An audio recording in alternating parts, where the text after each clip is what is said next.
All right. There we go.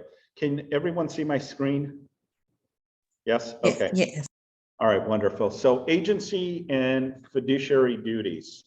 All right, the importance of our role as real estate professional is the key element of what our responsibilities are to the consumer, right? The buyers, the sellers, the developers, and the investors out there. And what are the pros and cons, right, of understanding your role and the duties regarding your role.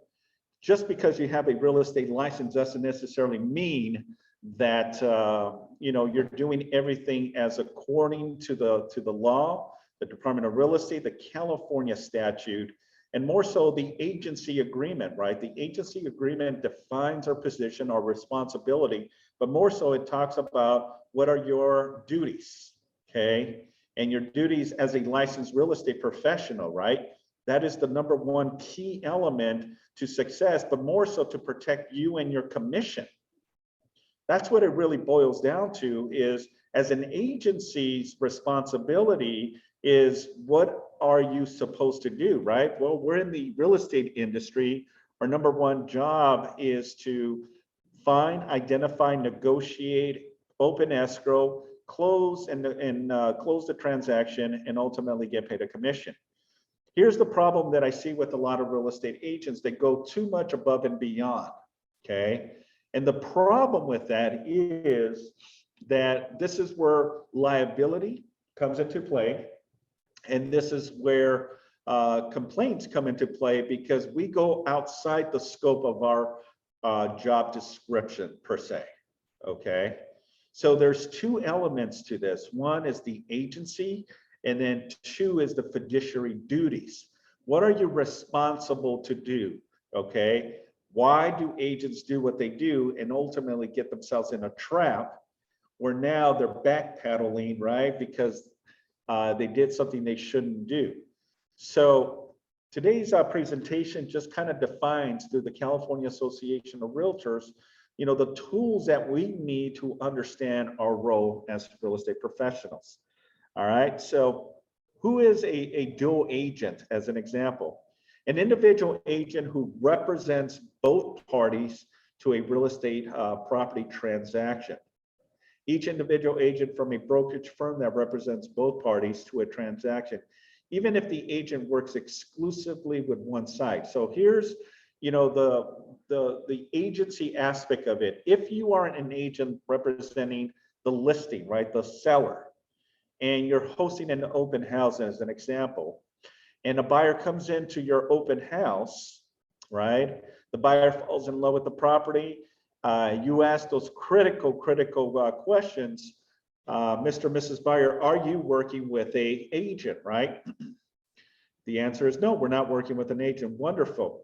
Does this home hit all the bells and whistles? Can I answer any of your questions, right? All those elements will get you to know better, feel better about the individual buyer. Well, and the reason we ask these questions is because we want to make sure that the buyer is not working with another agent, or they don't have an exclusive agency relationship with another agent, right? Because then we're in the realm of ethics, right? Because if we know that someone is working with another agent, we have to respect and be professional in our approach. But in essence, it's really up to the buyer to divulge the information.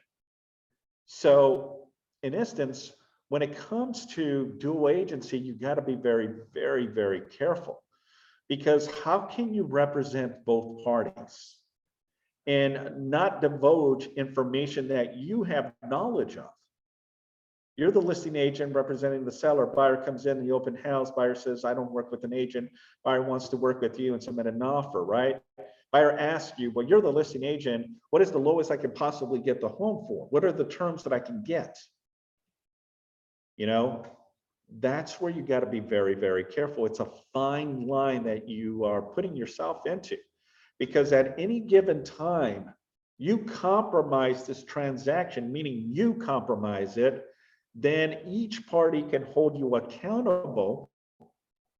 and stipulate that you were not taking care of their best interest. Okay. And then that's where complaints and liability, and ultimately you may lose the transaction, the listing from it, because they don't feel comfortable with you. Now, that fine line, as I indicated, is very sensitive when it comes to dual agency. Now, dual agency also can be, okay, dual agency can also be two agents with the same company. Two agents with the same company. Meaning you're the listing agent, another of your associate professionals has the buyer, submits an offer, then that is considered dual agency. Okay. And then dual agency also means you represent both parties. Now, you gotta, again, be very, very careful. If you have not done a dual agency transaction, I caution you, okay? Because here's the bottom line on this. It is very difficult to really represent two buyers who are buying and selling the same home, because there's going to be compromise some way, somehow.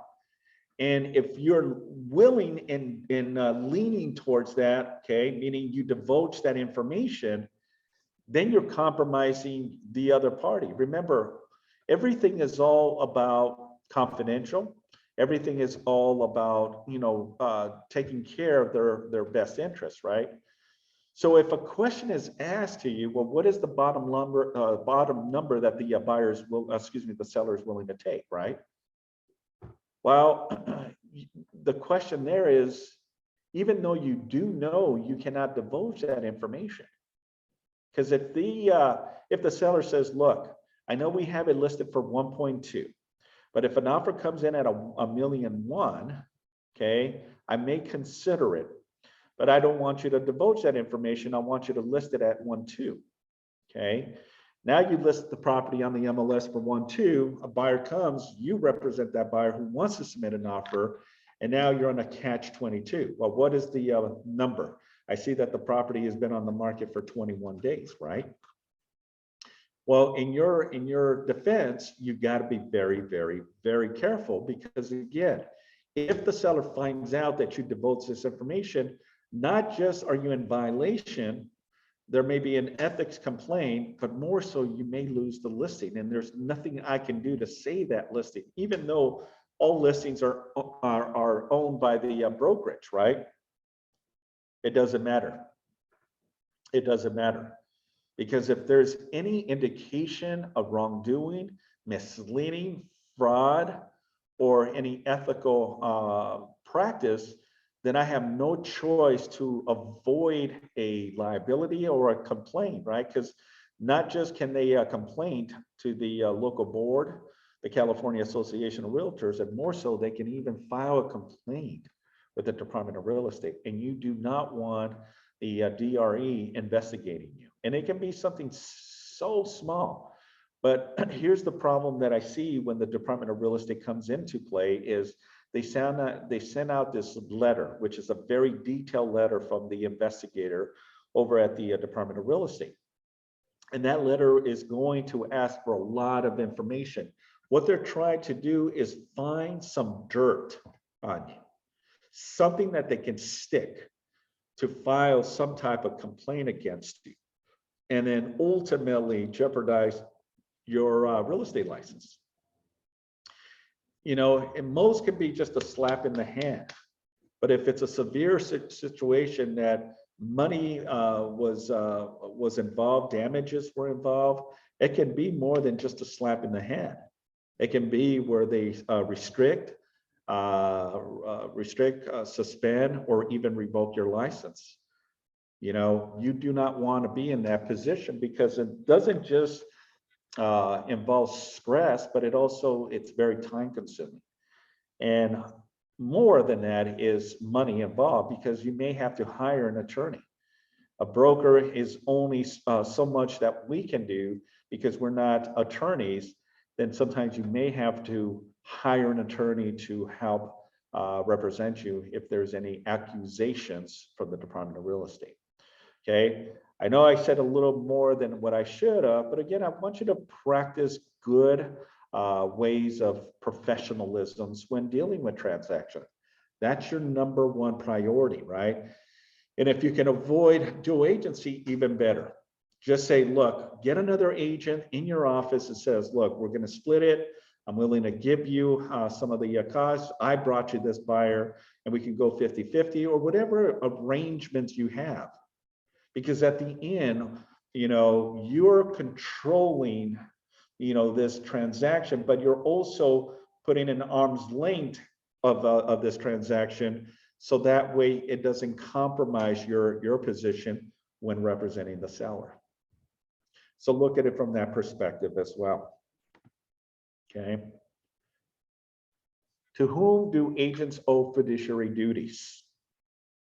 Well, do agents owe fiduciary duties to both parties? Just because you have a relationship with a seller, right? You have that relationship with the seller and a buyer comes in on an open house, you don't have that relationship.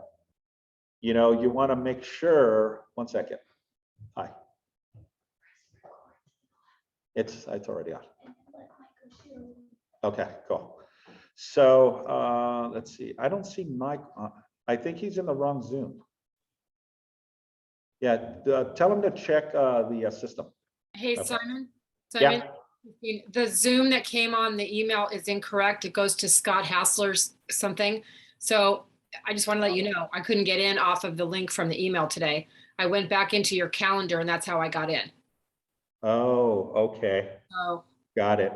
Yeah, because it's usually I'll have a pretty decent participation. yeah. So yeah, the email for the week where you have just click on it, it says Scott Hassler. I sent you a private text, but I knew you were in the middle of your class. Anyway, I didn't want to interrupt you, but okay. I wormed my way to figure it out. Well, that's amazing, and it's always good to see you too as well. So thank you for jumping on the class. So going back to your fiduciary responsibility, who do you hold that responsibility? Well, if you're representing two clients, a buyer and the seller, then it's both directly right in the middle. You cannot side with the seller just because you have that relationship. You also have to side with the buyer because that buyer is now part of your responsibility.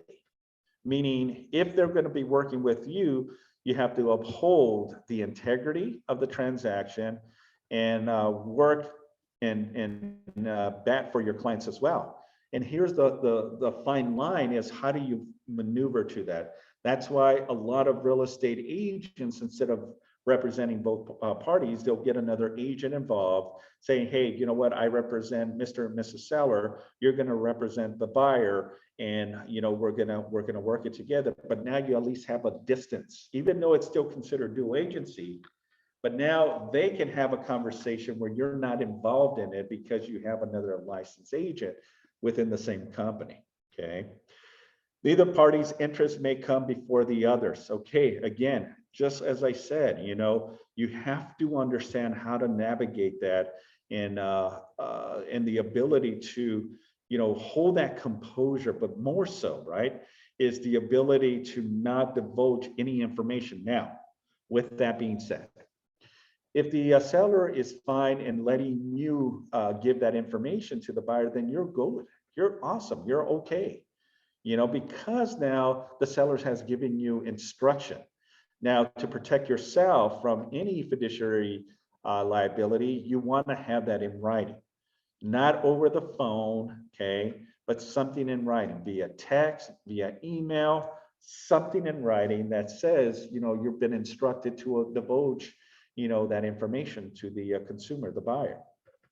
Then if this ever goes sideways, at least you have something to back yourself in case the seller now is upset because we were not supposed to give any information to the buyer. Okay, here's really the big picture, in my opinion. If you can avoid it, just represent one party. And I understand the benefits of it too. I understand the benefits of representing both parties. And what are the benefits of that? Commission, right? You get a bigger commission. Both parties' interests must come before the agents. When agents from the same brokerage are both sides of the transaction, each agent, both buyer and seller, equal fiduciary duties regardless of which party they're actually working with. Again, the pros and cons of our scenario here is it doesn't matter what information you have, disclosure you have, price you have, any of that, you still need to respect the transaction. You still need to provide the necessary confidentiality when it comes to either clients. And it can be both ways, folks. It can be the buyer as well, and maybe that you have a relationship with the listing agent, or the seller does not allow you to divulge any information if you are working with both parties here. Okay, it just doesn't work that way. Now, if you have instructions and they're fine divulging in that information, then by all means you're okay, then move forward with it. What are fiduciary duties? Common law duties that an agent owes to his or her principal. Who are the principals in this transaction? Well, the buyer and the seller are. More expensive than the statutory duties is the agent's own to clients. Require the highest good faith, undivided service, and loyalty. May require an agent to discover and disclose previously unknown material facts and to consult and advise the clients regarding the implication of certain disclosures. Okay. Now, here's the thing, and this is why this topic is very, very important, is understanding, the good, the bad, and the ugly. And regardless of the good, the bad, and the ugly, if it's a no material fact that may jeopardize the property, then as a professional, you must divulge and disclose that somehow, some way. Having the seller disclose it through transaction, the forms, the TDS, the SPQ, or even drafting an addendum. And I've seen scenarios and circumstances where that information has already been provided to the buyer, and now something else happens where the seller was not aware, but it was brought to their attention. They bring it to your attention. Now you're in a position is, what do I do now? We're about to close. This may change the trajectory of our position. Yeah, but I'd rather be in a position of divulging material facts about the property than hiding it under the carpet and hope and crossing your fingers that the deal closes and then it doesn't come back to bite you, because it will. Because buyers will definitely be bothered and upset that and they're going to believe that this is something that the seller knew and failed to disclose.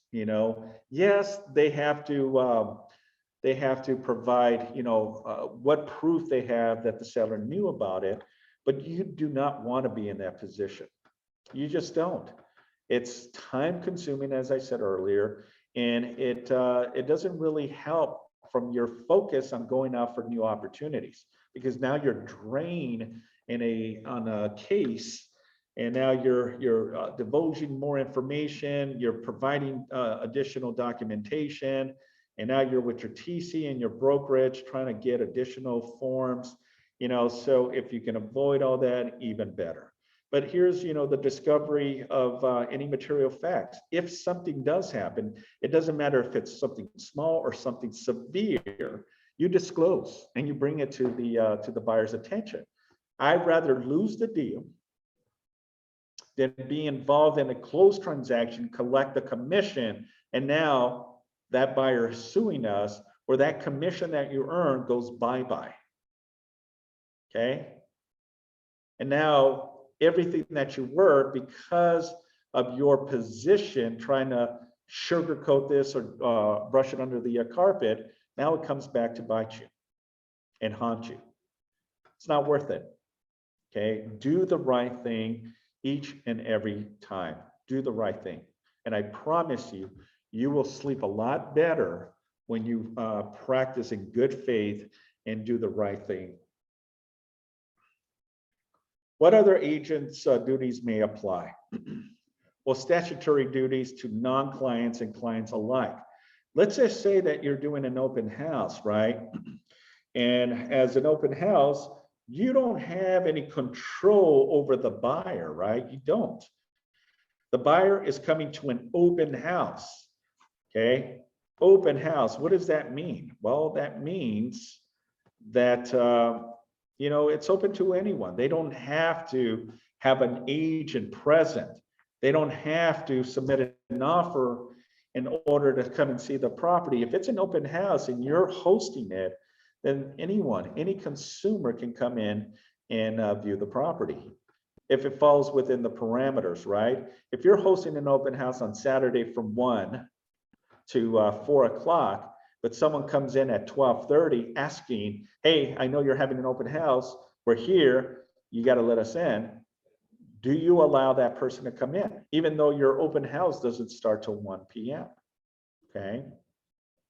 Well, the answer is very clear, very simple, right? No.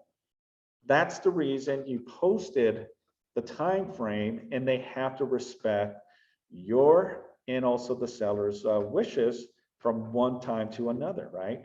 Anyone coming in before, anyone coming after. I've seen situations where you're hosting an open house at 4 o'clock, and now it's 4:15. You're trying to pack everything, shut everything, close windows, shut the lights, shut the AC.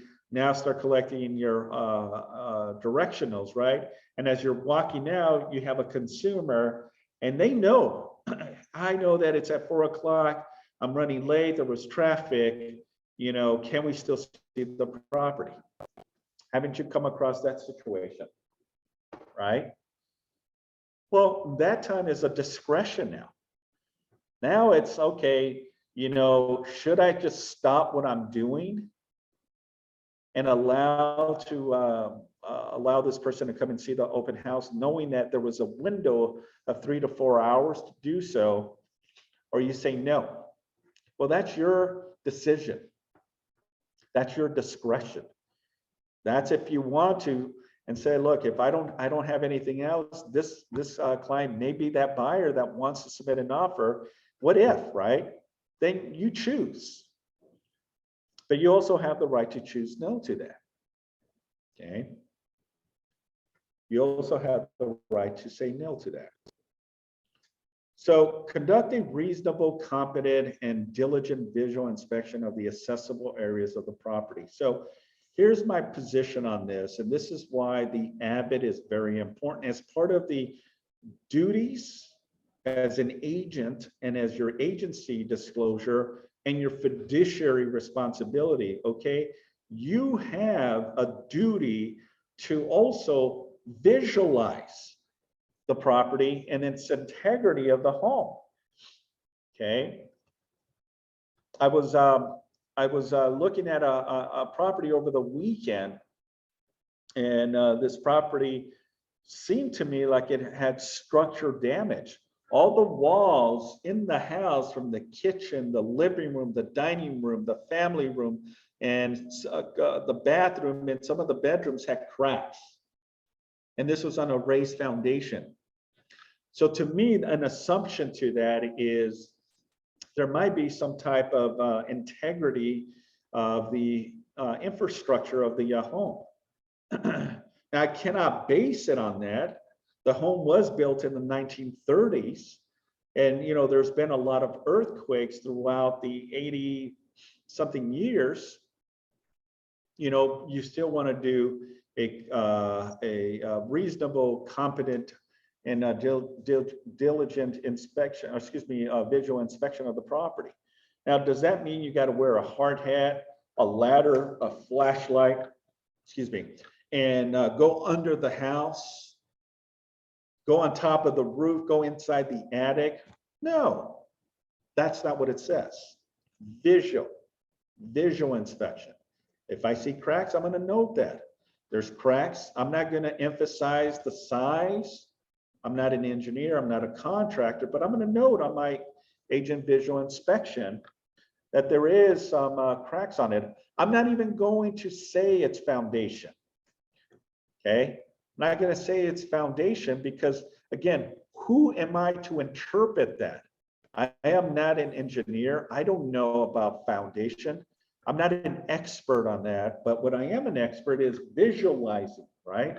I can visually see that there's cracks. I can see that there's cracks on the floor. I can see that there's stains on the property, right? And it could be, and I'm not going to emphasize and say, well, I see stains. For me, it appears that it's mold. How do you know it's mold? You know, you got to test it. Do you have the right equipment to test it? It may just be fungus. It may just be algae. Who knows? But it's not our job to know that. You're just going to identify black spot on the living room corner, cracks on the chimney. Take a photo of it too. Important of an avid is taking photos. You know, get your smartphone, right, and start plugging away, because that's going to give you the visual, right?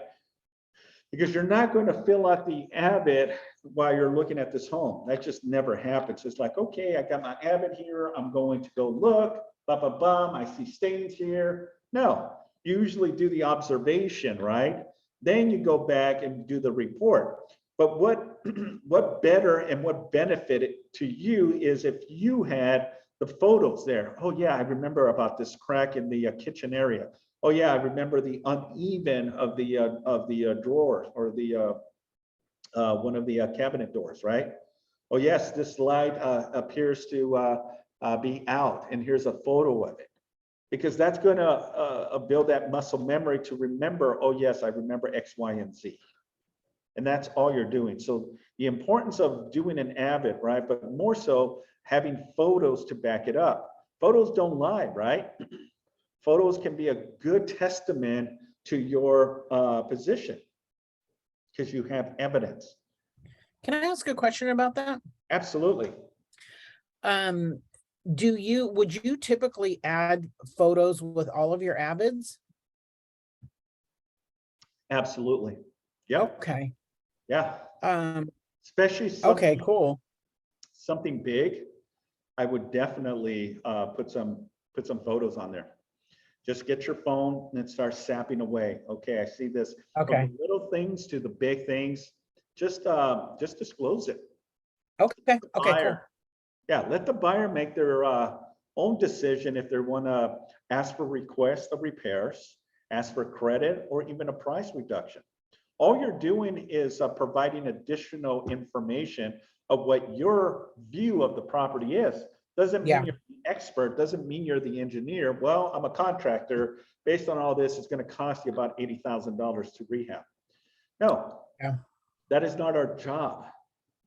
Our job is to just navigate the transaction. We just observe it, but we don't like make an assessment of what it is. No, never make an assessment of it. No. Yeah. Because now you're putting yourself in a liability. Because if they take that too hard, well, my agent says this is foundation, and it's really not, then it could come back to bite us.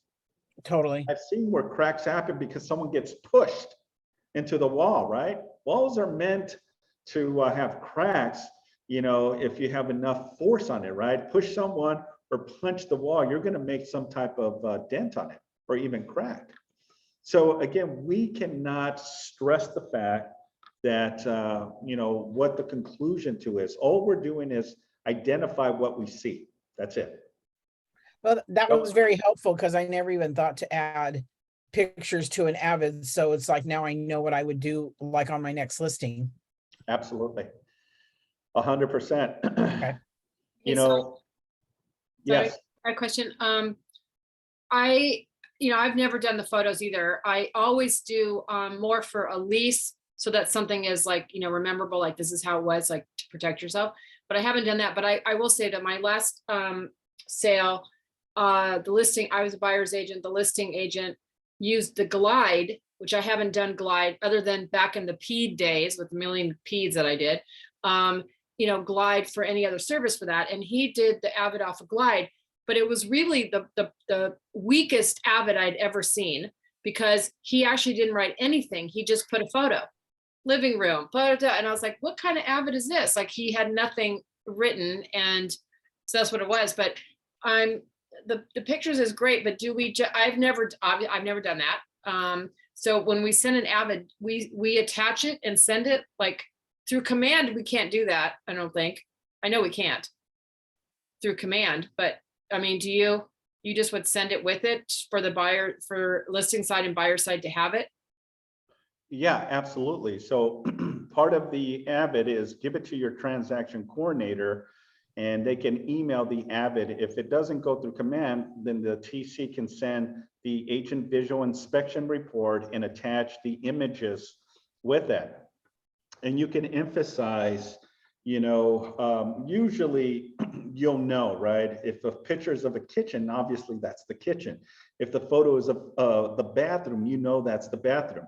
But how you want to distinguish one from the other is if the bathroom is one, then emphasize this is bathroom one, this is the master bedroom and master bathroom.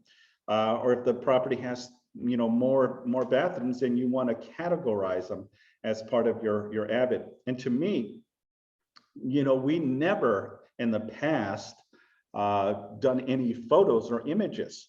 Now, it's a great practice to include these photos now, because if you really think about the of the form, it's a visual, right? A visual inspection of the property.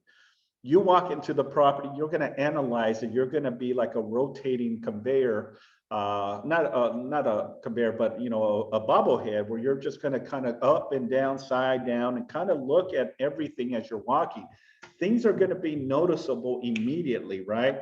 Now, that doesn't mean you also have to move furniture, right? If a sofa has been there for 25 years, who knows what's behind that sofa or cabinets? And I've seen where things stay there for many, many years. You pull it out and you realize, holy crap, we have some type of mildew or what it appears to be, who knows?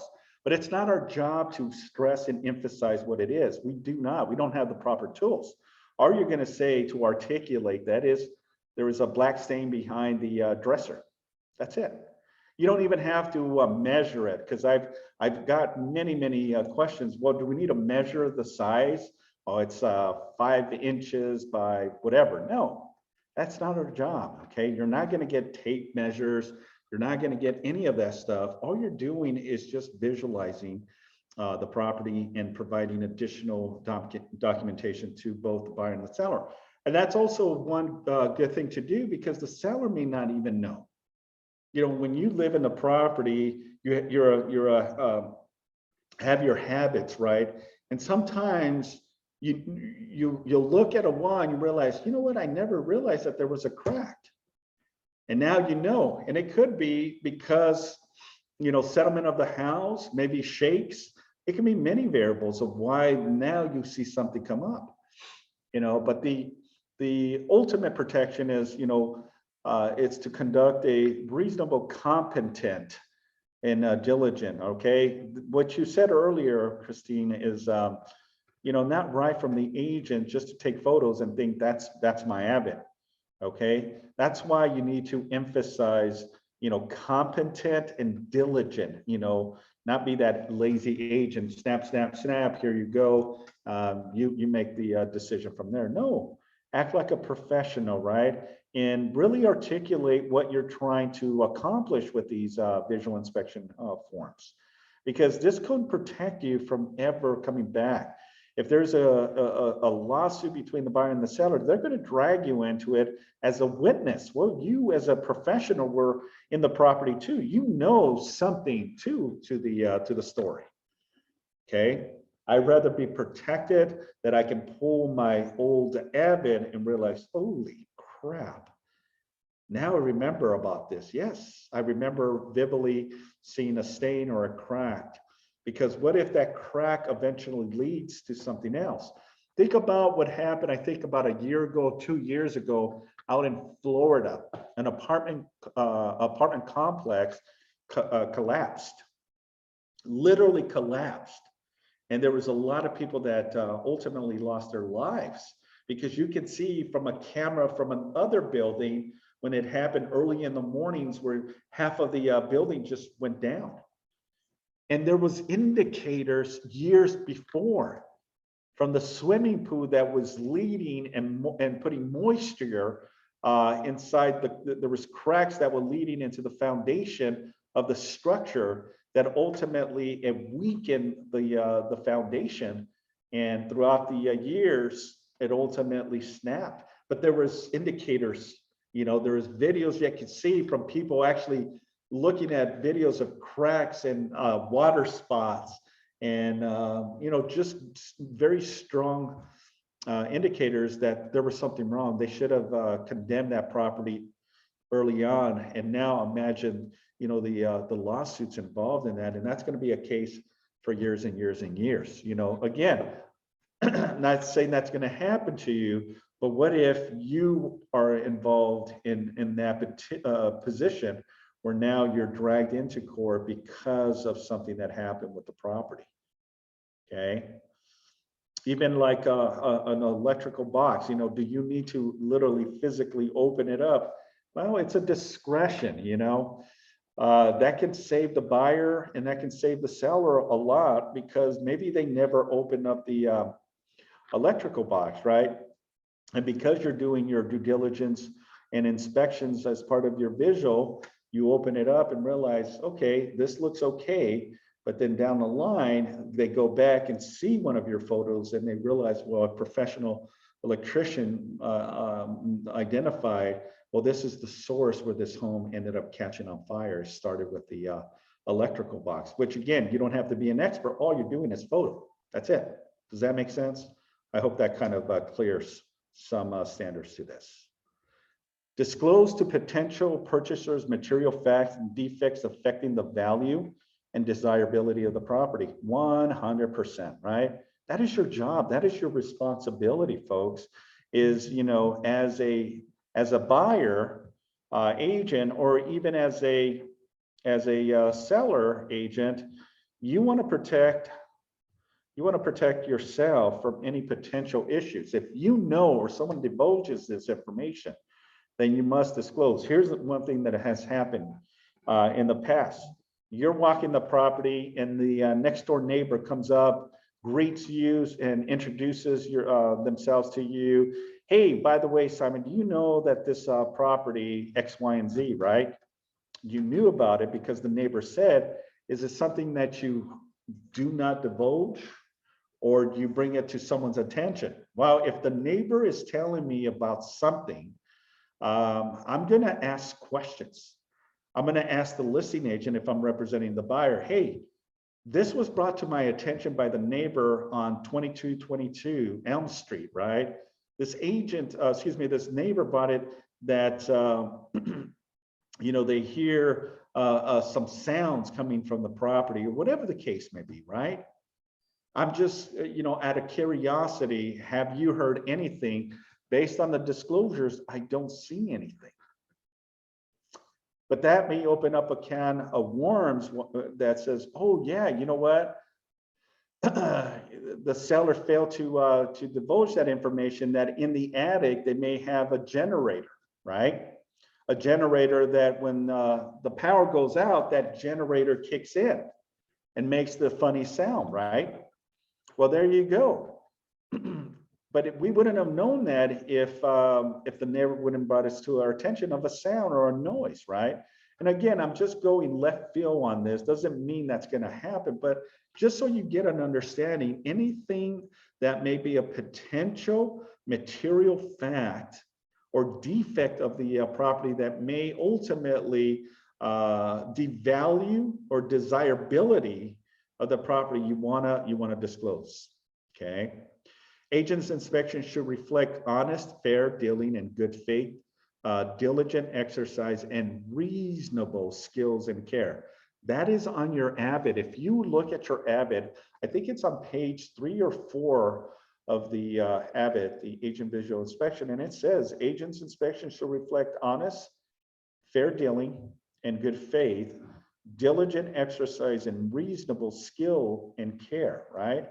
All these are very important, because if you ever have to go to court and an attorney is trying to dissect and find you accountable to something, your first thing is my responsibility is, to be honest in the fair dealing and in my good faith of, exercising reasonable care to all my clients. That's going to hold more water and more credibility on your part that you are following the ethical aspects of all these real estate transactions. Okay. With clients' interests potentially is diverge, right? No clear and easy answers. Discuss with broker or office manager. Discuss with legal counsel. Okay, so when there's no concise or no clear answer, this is like where you have to be like a child. Okay, you want to be like a kid and ask questions. Well, why? Why is that? Why is this? Why is that happening? Be like a kid and ask a lot of why questions. Because if something doesn't make sense, it may not make sense to your client either. You want clarity, you want understanding, and you want to know, what do I need to get or gather or bring to really be a decision factor if the buyer is going to move forward with the purchase or not. Remember, because once a buyer releases any and all contingencies, right? When the buyer releases any and all contingencies, and the buyer finds out later of some known material fact, and the buyer wants to back out of that, does the buyer have the recourse to do so when it was new material facts about the property? And the answer is yeah. If you can argue the fact that this was something totally new that I was not aware of, and this was brought to my attention after the fact, after all seller disclosures, TDS, SPQ, whatever forms there are, they didn't bring it to your attention in writing or verbal, and now after you have released all contingencies, can the buyer back out of the deal? Well, the answer is yes, they can. Because the contract says this, that the contract says if anything comes to you that is after the fact, the buyer has 5 additional days to research, investigate, bring whoever they want to bring to determine if it's a property they want to buy. Even after they release any and all contingencies, they could still back out of the deal. And that's when you want to bring your broker or your office team leader involved to this engagement to help navigate that the uncertainty of this transaction, because now this is going to cost the buyer money, and the buyer was not prepared for this, right? Remember, all properties are sold in its as is condition, right? All properties are. So this is why the buyer needs to do any and all inspections. If that means 20 different inspections to satisfy the buyer's needs, by all means. There's nothing that the seller can say or do. They cannot limit the buyer from doing any and all inspections. They have to within the time frame, right? Which is already default at what? 17 days. 17 days for the buyer to do as many inspections as they want. If that means 5 different plumbers, by all means. If that means 5 different roofers, by all means. If that means 5 different home inspections or contractors, by all means. Obviously, it's going to cost money, but by all means, the buyer has the right to do so. And if we as brokers and managers need to escalate it to an attorney, by all means, we're going to do so, because then, they're going to hear it from a legal standpoint and help us navigate any and all issues that can come back to bite you or the company. What forms should dual agents provide to clients?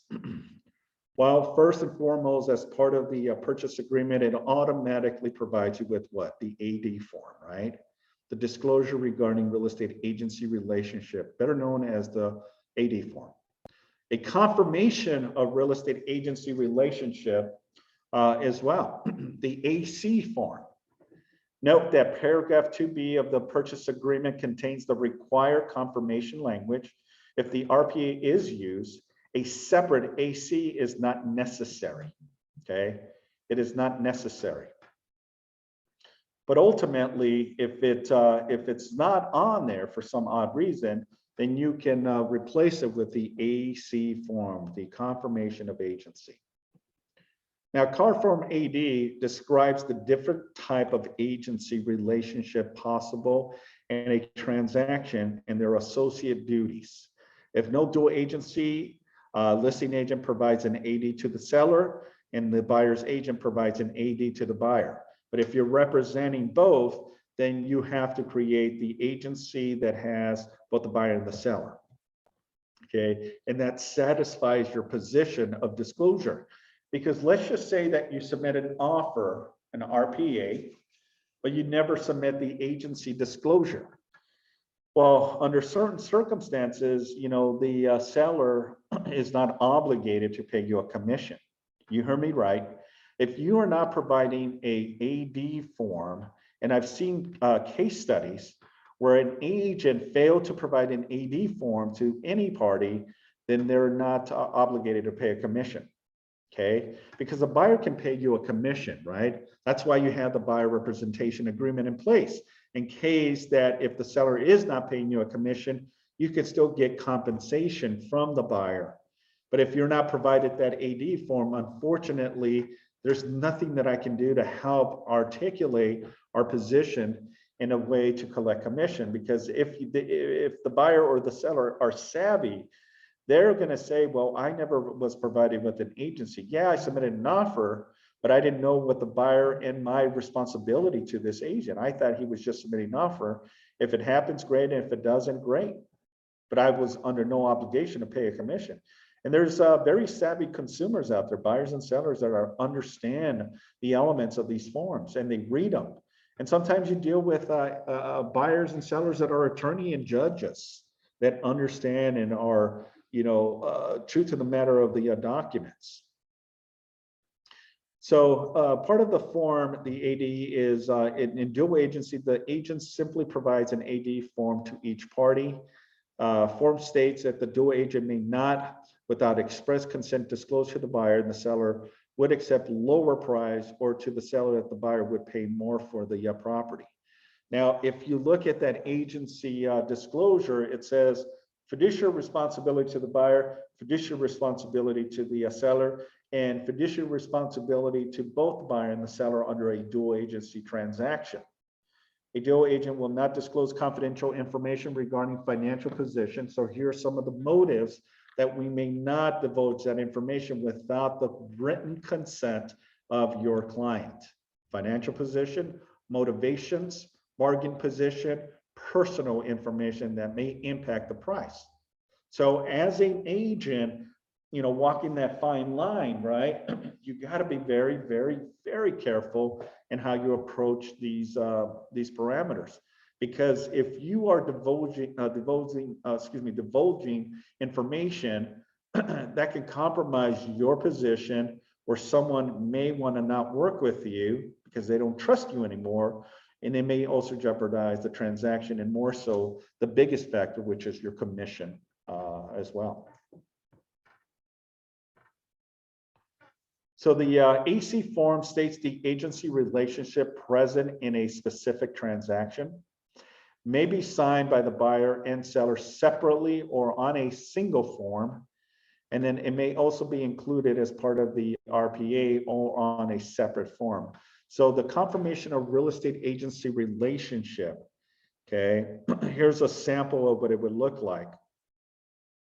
Obviously, it has the subject property, this is or is not an amendment to or supersedes the agency confirmation of the purchase agreement, but it gives confirmation on your position. The AD clearly states, you know, your responsibility, the agent's responsibility, your dual agent's responsibility, the buyer's responsibility, and the seller's responsibility, because we can hold them accountable, because you can be doing everything correctly, right?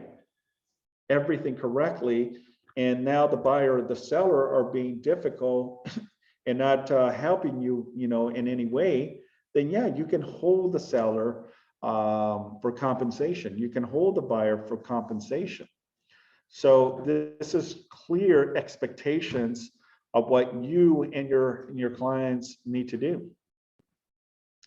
So Why provide an So I'm Yes. sorry, regarding that one you just had, the agency confirmation, Mhm. the AC. Yeah. No, not, I've seen it before, but I haven't used that one because we just have the AD or the 81 and 82. What is that one that your office requires? No, we Okay. don't require that form. And I'm going to show you a sample what it looks like in full Okay. version of it in I've a seen moment. it Okay. from another, like another agency that I've been, you know, like on another side of the deal when someone used it. What would you require to use that for? Why would Well, we use that for? that form, the form just suffices two things. Okay. Let me do this. Let me go to the zip forms real quick. Let me show you.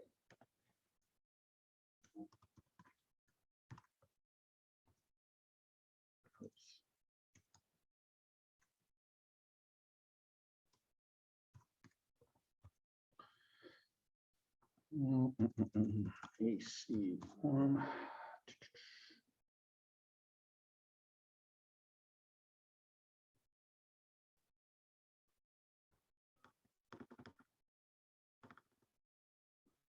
All right, do you see the form? Yes, yes. Okay. So the confirmation of real estate agency relationship as required by Civil Code, it says the following. This is an amendment to the and supersedes the agency. The following agency relationship is or are hereby confirmed for this transaction. So it goes to the confirmation of the selling brokerage and who the brokerage is, Keller Williams, the corporate license of Keller Williams, and the broker, if any, is working with the seller, both the buyer and the seller as dual agent, seller agent and their brokerage. And then who is the buyer working for? Is the buyer also working with the seller or both the buyer and the seller as dual agent? Then the buyer's broker buyer's broker firm, and then acknowledgement of receipt of this copy, both the buyer and the seller sign, and then both the acknowledgement of if you're representing both buyer and the seller, you want to add this as reinforcement. If this is more geared to, in my opinion, if you're a dual agent, you know, to protect the sake of the integrity of, you know, someone saying, well, you know, I was not provided with the right documentation or something comes back. You want to have this as a backup to the agency because the AD form already stipulates this. And it's a one page. As a real estate broker is qualified to advise on real estate if desired legal advice, consultant, and it's not really, how can I put it, as detailed as the AD form. But let me go back. Because you'd also have it on RPA if you were dual, right? You have Correct. it on. So they're getting the 3 times RPA, AD, and now an AC. Correct. Like I said, I've never initiated on any of my transactions, but I have had that sent to me on the other side. Absolutely. So here's the AD form, right, which was revised in 2021. It talks about the seller's agent and, you know, what the responsibility of the agent and the 3 bullet points: diligent exercise of reasonable skills and care, a duty of honest and fair dealing in good faith, a duty of disclose of no material facts. And it goes with the same motion with the buyer's agent. It says the same thing. Now, it also goes into and clarifies agent representing both the seller and the buyer. So this supersedes the confirmation, okay? And I encourage everyone to utilize this one because this one gives you more of the meat and potato than the confirmation of agency. And my personal opinion, they need to remove that one because this one goes into really the heart of everyone's responsibility, okay? And it talks about, you know, both the buyer and the seller and buyer's responsibility. And it has a, you know, specific paragraphs regarding both. And then buyer and then seller sign, landlords or tenants on this, brokers information, and then the agent's signature. Then it goes on page 2, with all the jargon of Civil Code Section 2079.3, which clearly gives more information. Now, I can tell you from personal experience, no one reads this, but attorneys, buyers and sellers that are attorneys. They'll go through this and go bullet point by bullet point, which 2379.13 A, B, C, D, and it goes on and on. It talks about all the aspects of, you know, what the agreements are, what are the terms, you know, in dollars amount. It goes on and on and on. It's been a while since I read this, but then it breaks it down to, you know, 14, 15, 16, 17A.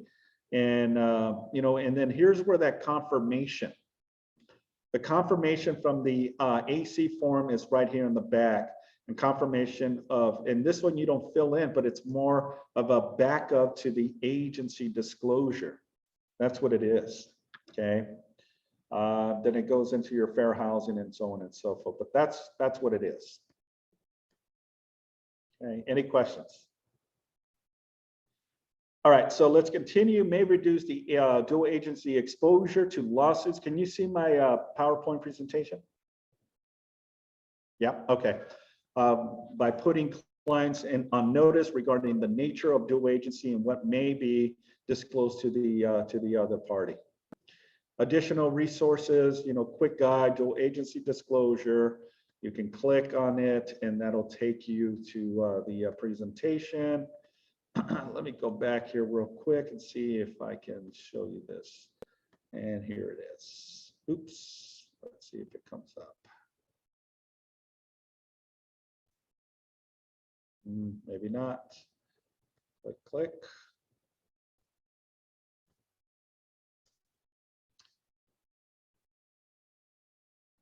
And here is the form. So it goes through a lot of the same as the presentation. You know, who is a dual agent? What's the extent of a dual agency's responsibility? What form should a dual agent provide? Clarity in the nature of the agency, statutory duties. So again, you know, just to emphasize, always make sure that you have the proper documentation in place in order for you to protect yourself from any potential liability, non-disclosure, material facts, but more so to protect your commission. All right. With that being said, any questions? Cool. All right.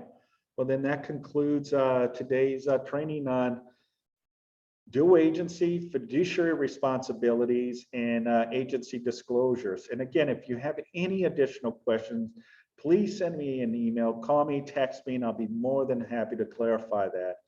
So again, always excited to see so many awesome people on the call. Thank you, appreciate you all, and I'll see you on the next contract class. Am I going to see you next week at Mega? Yes. We have to have lunch or dinner or drinks or whatever sort of thing. Absolutely. Okay. All right. See you later. Thank you so much. Thank you. Thank you.